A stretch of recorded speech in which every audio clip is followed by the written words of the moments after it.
네, 부동산 종합관리 전문가이신 이헌 전문가님을 모셔봤습니다. 안녕하세요. 네, 인사 저한테 받았습니다. 자, 오늘 강의 주제가 앞서 예고해드렸듯이 부동산 종사자, 이대로 괜찮은가? 라는 주제로 지금 얘기를 해볼 건데요. 앞으로 부동산 시장에 새로운 패러다임을 제시할 부동산 종합관리 서비스에 대한 강의를 전문가님께 바로 한번 들어보도록 하겠습니다. 이헌 전문가님! 안녕하십니까, 이헌입니다. 요즘 어떠신가요? 좀 평안하신가요? 예전에는 저희가 항상 대외적으로 걱정했던 부분이 청년 일자리 문제, 그리고 시니어의 노후 일자리 문제가 큰 화두였습니다. 근데 근래 들어 현직에서 사업을 하고 있거나 현직에서 운영하고 있는 부동산 종사자분들의 폐업률이 계속 나날이 늘어나고 있다는 정보 또한 있습니다. 예전에는 공인중개사 자격증을 하나 따서 지역에서 공인중개업만 하셔도 큰 돈은 아니지만 안정적으로 벌을 수 있다는 확신이 있었던 때가 있었습니다. 근데 최근 들어 기존의 수요와 공급에 맞지 않게 중간에서 이 중개를 원하시는 분들의 어떤 수요가 굉장히 폭증하는 걸 우리가 볼 수 있습니다. 물론 그 중에는 청년 일자리 창출로 인해서 청년들이 공인중개사 자격증을 딴다든가 혹은 45세 이후의 퇴직자분들이 이제 추후에 안정적인 어떤 사업을 위해서 공인중개사 자격증을 따는 경우들이 또 그 중에 또 하나의 또 이유일 수 있어요. 그러나 이제는 예전에 청년 일자리와 시니어 일자리에서 이젠 기존의 현직 종사자분들까지의 어떤 가계 경제까지도 좀 불안한 상황이 있습니다. 오늘 말씀드리는 부동산 종합관리에 관한 종합 서비스는 투자금도 없고 안정적으로 할 수 있는 뭔가 선진국형 종합 서비스 사업을 제가 오늘 정보를 드릴 텐데요. 이 종합 서비스 사업은 청년부터 시니어까지 그리고 현존하는 부동산 종합 서비스 분들 혹은 부동산 종사자분들이 이제는 단순한 중개 거래에서 우리가 흔하게 슈퍼맨이나 아이언맨처럼 다양한 어떤 서비스를 소비자에게 제공할 수 있는 원스톱 서비스로의 어떤 선진국형으로 이제 변화가 필요한 시점이 지금 왔다고 생각을 합니다. 그러면 지금 바로 설명을 한번 드리겠습니다. 근래 들어 부동산의 어떤 전체적인 시장이 일부의 어떤 핀셋 지역 이외에는 좀 많이 상황이 안 좋습니다. 그래서 부동산 거래가 안 된다든가 공실률, 어떤 명도, 그리고 수익 이런 부분에 대해서 다양하게 문제들이 많습니다. 2017년의 자료에 보시면 간단합니다. 대형 개발업체들, 건설업체들이 부동산 종합관리를 한다고 합니다. 또 2017년에 부동산도 서비스업이라는 주제로 기사 같은 게 있습니다. 여기도 보시면 부동산 종합 서비스를 예고하는 기사입니다. 2017년 12월에 보시면 국토교통부의 김연아 의원이 부동산 서비스 산업진흥법이라는 걸 국회에 발의합니다. 그리고 이 부동산 서비스에 관련된 다양한 내용들은 임대차, 매입, 매각, 그러니까 부동산의 시행 개발 이후에 발생하는 후방 산업 분야에서 나타나는 임대차, 매입, 매각, 부동산의 기획 개발, 투자 자문, 중개, 감정 평가 등의 다양한 종합 서비스, 부동산의 서비스업에 분류되는 다양한 종합 서비스를 얘기하고 있습니다.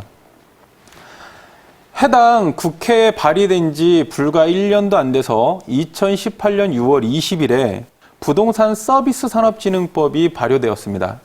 이 부동산 서비스 산업진흥법의 보도자료를 잠깐 보시면 내용이 이렇습니다. 우리나라 부동산 서비스 산업은 그간 개발 분양 중심으로 발전했다. 임대 관리 유통 등의 부동산의 생애주기 후방 산업 분야는 선진국에 못 미친다. 라고 하는 내용입니다. 그래서 주요 선진국에 못 미치는 이 서비스 산업을 좀 증진하고 다양한 발전 가능성인 산업을 만들어 보자. 라고 하는 종합 서비스 플랫폼입니다. 이 부동산 종합 서비스는요, 간단하게 생각하시면 이전에는 이렇게 보시면 됩니다. 일본에 있는 부동산 종합 서비스 기업들은 공인중개 외에 부동산 시행 개발 이후에 단순하게 분양이 끝났다고 해서 끊어지는 것이 아니라 그 이후에 발생하는 임대, 관리, 법적인, 세무, 노무 다양한 부분들을 소비자에게 꾸준하게 판매하고 있습니다. 우리가 흔하게 이런 얘기를 합니다. 일본에서 혼자 사시는 이 고령화로 초고령화의 시대인 일본에서 혼자 사시는 어른들은 그러면 자녀들이 매번, 매주, 매월 그 어른을 관리를 할까? 자기 부모를 찾아가고 연락을 할까? 아니라는 거죠. 일본에서 사시는 고령층의 분들은 대부분 원룸에서 사시건 오피스텔에서 사시건 그 건물을 관리하시는 그 기업에서 돌봄 서비스와 다양한 서비스 혜택들을 제공합니다. 이게 곧 일본의 부동산 종사자분들은 본인이 한 가지의 중개 업무나 관리 업무에 제한되는 게 아니라 다양한 부동산 서비스에 관련된 다양한 산업을 그 고령층인 어른들이나 우리 서비스를 제공받는 소비자에게 원스톱으로 제공해주고 있다는 얘기죠. 특히나 부동산의 해외 기업들, 종합 서비스 해외 기업들을 보시면 대표적으로는 이렇습니다. 부동산 하면 대부분 좋은 땅을 싸게 사서 크게 건물을 져서 비싸게 팔면은 그게 곧 시행개발 분양의 어떤 접점이잖아요. 하지만 외국계 종합 서비스 기업들은 이 분양에서 끝나는 것이라 그 후에 있는 후방 분야인 임대 관리, 컨설팅 리서치부터 보시면 추후의 감정평가, 임대차, 자산, 시설관리, 해외 부동산의 매입 매각 서비스까지도 제공해 주는 것을 저희가 볼 수가 있습니다. 이 부동산 종합 서비스가 그러면 빠르게 말씀드리는 이유 중에 하나가 이제 저희 나라가 우리가 일본하고의 어떤 부동산 시장이 한 20, 30년 정도의 주기가 차이가 있다고들 하십니다. 전문가분들이. 그러면 우리나라가 지금 현재 일본에 어느 정도에 왔을까? 미국에 어느 정도에 왔을까라고 보신다면 정확히 2000년대 안쪽이라고 저는 봅니다. 일본이 1990년대 초버블 붕괴로 인해서 경제 파탄이 왔을 때 기본적으로 있던 건 이런 내용이었거든요. 시행 개발 분양의 산업에만 있었다는 것이죠. 그러다가 어떤 이유로 버블 현상이 탁 쳐왔을 때 그거를 준비하지 못했던 기업들은 다 그 순간에 도산해버리고 그 시간을 2000년대 초반까지 준비해서 살아남은 기업들이 이 부동산 종합 서비스를 했던 건데요. 결과적으로는 이 부동산 종합 서비스란 소비자 중심의 원스톱 서비스다. 이게 팩트입니다. 소비자는 분양 이후에 내가 지금 신축 건물을 사는 이후에 혹은 구옥을 매매한 이후부터 관리, 세무, 등기 다양한 분야의 서비스를 한 업체에게 원스톱으로 제공받는다. 앞으로는 우리나라 부동산 종사자분들도 그런 관점으로 선진국형으로 접근해야 향후적으로 올 수 있는 내일을 혹은 미래를 예측하고 준비할 수 있다고 생각을 합니다. 일본에서 제가 금방 말씀드렸던 것처럼 일본의 부동산 종합 서비스 시장이 굉장히 활발하게 잘 돼 있고요. 실제로 일본의 부동산 종합 서비스 기업의 M기업 같은 경우는 연 매출 규모가 몇 조 단위입니다. 근데 현재 우리나라도 이제 불과 몇 년 전부터 대형 건설업체들이 부동산 종합 서비스라는 개념의 종합 임대관리부터 다양한 자산관리들을 한다고는 하지만 실제로는 일본 같은 경우에 비하면 굉장히 극히 일부죠. 그 서비스의 제한이나 매출이. 우리나라도 향후적으로는 이제 20년 후를 일본을 바라볼 수 있어야 되고 일본의 어떤 서비스를 쫓아가야 된다고 봅니다. 결과론적으로는 어떤 이념이나 어떤 다른 부분을 떠나서 부동산의 발전 그리고 부동산을 지켜야 되고 이 부동산 산업에서 종사자분들이 살아남으시려면 현재 지금 이 시간에도 제가 이렇게 얘기하고 있는 이 시간에도 공인중개사분들이 폐업을 결정하시는 분들이 있어요. 그리고 시니어분들이 지금 당장 내일 무슨 일을 할까 걱정을 하시고 계신데 우리는 기존에 있는 주변에 있는 이런 다양한 앞선 사례들을 보고 준비를 해야 된다고 생각을 합니다. 보시면 일본의 산업 자체가 다른 얘기가 없습니다. 결국은 버블 붕괴 이후에 어떻게 준비를 했느냐. 버블 붕괴 이후에 부동산 기업들은 생존을 위해서 했다고 합니다. 생존을 위해서 임대, 부동산 판매, 호텔, 레저 쇼핑 등의 다양한 사업에 다각화를 했다. 다각화를 통해서 부동산 서비스 기업들이 종합 서비스로 나타났다라고 얘기하고 있는 겁니다. 미국의 부동산 종합 서비스도 저희가 관전을 해야 될 포인트인데요. 미국의 부동산 종합 서비스도 비슷합니다. 미국 같은 경우도 일본하고 다르지 않게 경제 대공황으로 인해서 다양한 부동산의 가치가 부채 수준으로 떨어졌을 때가 있었습니다. 근데 그럼에도 불구하고 미국이 저희 나라의 몇 배 규모의 크기의 인구만 해도 몇 억 인구의 크기가 있잖아요. 우리나라랑 어떻게 보면 비교를 할 수가 없지만 실제적으로 여기 미국 같은 경우도 이미 경제대공황 이후에 살아남은 기업들을 보면 소비자들에게 원스톱으로 서비스를 제공하면서 살아남았다는 거죠. 근데 우리나라도 이제 불과 몇 년 안 남았다라고 저는 봅니다. 부동산 종사자 입장에서 부동산 종합서비스의 사업의 필요성을 보시면 명확하게 짚어드리면 부동산 종합관리나 부동산 종합서비스는 초기 자금이 필요가 없습니다. 그리고 누구나 다 할 수 있습니다.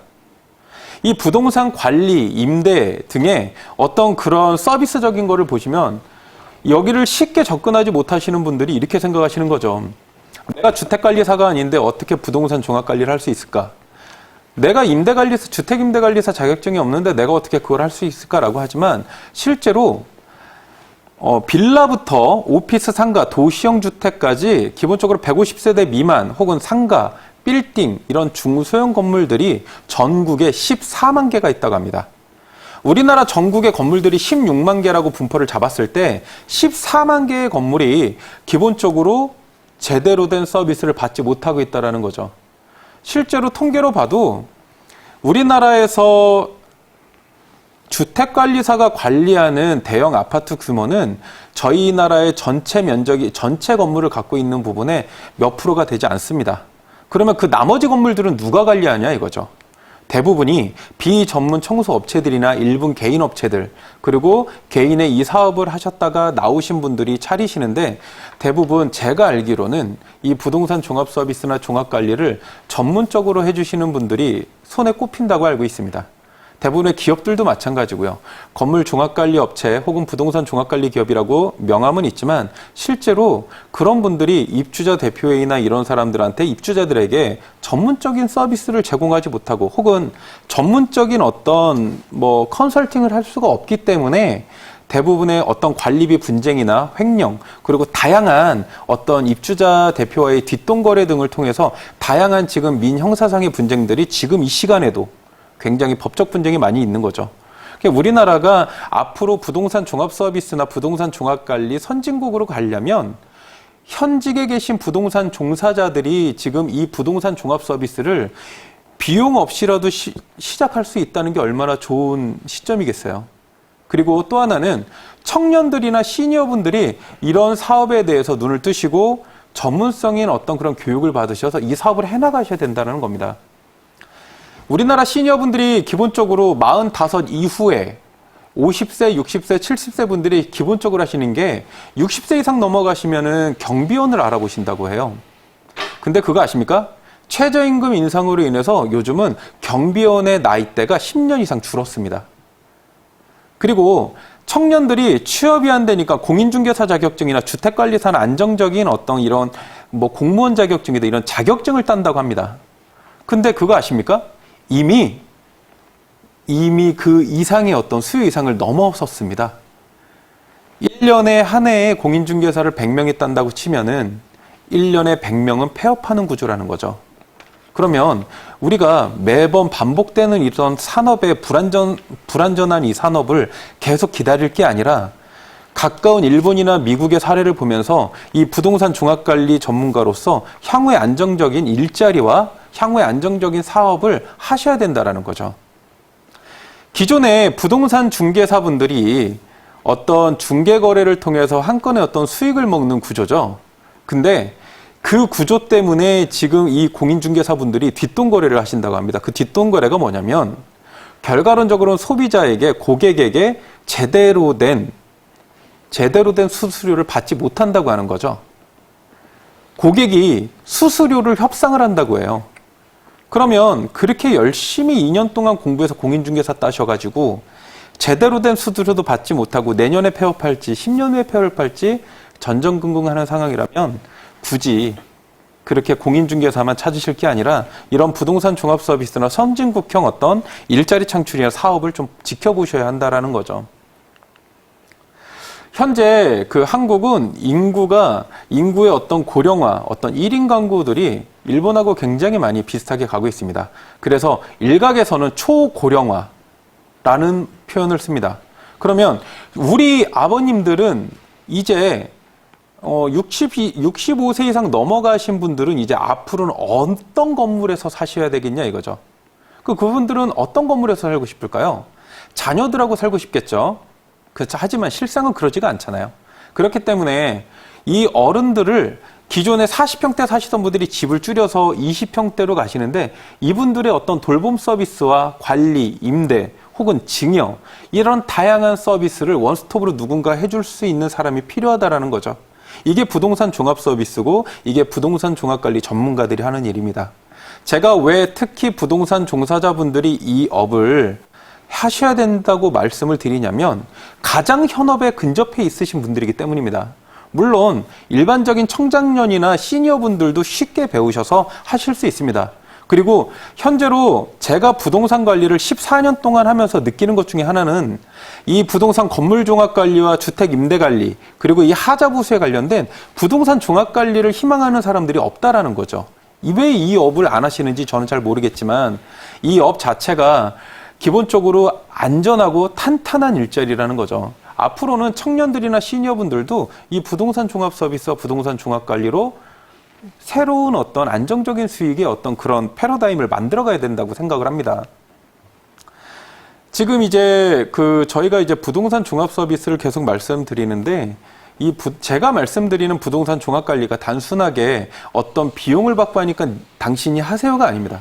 부동산 종합 관리라는 거는 입주자 대표회의나 어떤 관리 주체가 전문적인 지식이 없는 사람들에게 어떤 건물의 전문적인 어떤 서비스나 체계적인 시스템을 제공해주고 그 외에 발생하는 다양한 세무, 노무, 법무, 중개 등의 다양한 어떤 인테리어 서비스 등을 내가 관리하는 건물의 소비자들에게 원스톱으로 제공해주면서 소비자는 만족도를 느낄 수 있고요. 그리고 공급해주는 이 부동산 종사자는 거기에 대해서 어떤 수익을 안정적으로 벌어갈 수 있는 구조거든요. 제가 가장 집중적으로 보는 것은 일본도 미국도 아닙니다. 우리나라 지역 상권의 공인중개사분들 그리고 지역에서 일자리를 원하시는 분들이 이 부동산 종합 서비스에 좀 더 관심을 가져주신다면 향후적으로 우리나라의 부동산 산업에 어떤 큰 일조를 하실 수도 있고요. 정부에서 지향하는 부동산 서비스 산업진흥법에 큰 의의를 여러분들이 그 자리를 채워주실 수 있다고 저는 생각을 합니다. 네, 근데 정말 진짜 들으면 여러 가지 내용들이 되게 와닿았던 게 뭐냐면은 보통 나이 드신 분들이 뭐 공인중개사를 준비를 많이 이렇게 하기도 하고 막 그런데 요즘은 이제 포화 상태다. 그래서 부동산 종합관리 전문가도 한번 생각을 해보시라 그러는데 정말 그런 것 같아요. 포화 상태인 어떤 그런 것보다는 뭔가 새로운 것을 지금 뭐 이렇게 말씀하시는 거 보니까 새로운 걸 찾아보는 것도 나쁘지는 않을 것 같은데요. 우리 이현 전문가님께서 종합 서비스 무료 비즈 포럼이라는 걸 지금 강의를 한다 그러는데 어떤 내용으로 강의를 하는지 한번 여쭤봐도 될까요? 네. 부동산 종합 서비스 무료 비즈 프롬은 네네. 지금 금방 말씀드렸던 정보 드렸던 부동산 종합 관리에 대해서 투자비 없이 쉽게 접근할 수 있고 어떤 산업의 어떤 미래 가치나 비전을 저희가 알려드리고 거기에 대해서 원하시면 교육도 해드리는 포럼입니다. 지금 선진국형 부동산 서비스업인 부동산 종합관리 서비스의 탄생 과정과 해외 사례 그리고 필요성까지 꼼꼼하게 체크를 좀 해주셨습니다. 부동산 종합관리 서비스 만약에 이거를 전문가가 되면은 공인중개사보다 훨씬 더 이렇게 좀 이렇게 뭐라고 표현해야 됩니까? 덜 포화 상태인 건 확실한가요? 현재 공인중개사분들도 있고 기존에 관리하는 업체들도 있습니다. 근데 저희가 보는 시장은 주택관리사가 상주하는 대형 아파트가 아닌 그 외적인 전국에 14만 개 있는 중소형 건물을 얘기하는 겁니다. 이런 중소형 건물도 누군가가 관리비를 부과하고 정기적인 점검이나 이런 것들이 필요하거든요. 하지만 거기에 대해 들어가는 시간은 한 달에 한두 번 정도고 실제로 소비자들하고 직접적으로 부딪히면서 그분들에게 어떤 서비스를 제공하는 거기 때문에 여기에서의 포인트는 기존에 관리하는 업체들이 전문성이 없다라는 겁니다. 네. 이렇게 쏙쏙 들어오게 잘 정리를 해주셔가지고, 오늘 굉장히 또 새로운 내용 좀 알게 돼서 굉장히 기쁩니다. 자, 그러면은, 명품 강의를 들려주신 우리 이현 전문가님과는, 여기 직접 만나서 다양한 또 이야기를 나눌 수 있는 그런 세미나 시간이 있다고 하는데 어떤 그 일정과 함께 오늘의 강의의 주요 내용을 화면으로 다시 한번 정리를 해드리겠습니다. 세미나 일정과 오늘의 강의 내용 좀 요점 좀 부탁드릴게요.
네, 오늘 뭐 여러 가지로 정말 새로운 내용들을 많이 알게 된 것 같고 좀 이렇게 좀 와닿는 게 많은 것 같은데 우리 이현 전문가님께 마지막으로 한 말씀 좀 이렇게 시청자분들께 한 말씀 부탁드리겠습니다.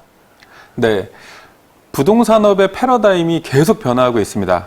오늘도 변화되고 내일도 또 분명히 변화될 것이고 모레도 변화됩니다.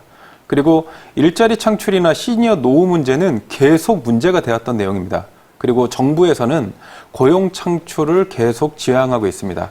이 세 가지를 원만하게 풀어가고 한 번에 해결할 수 있으려면 저희도 선진국형 부동산 종합 서비스를 해야 합니다.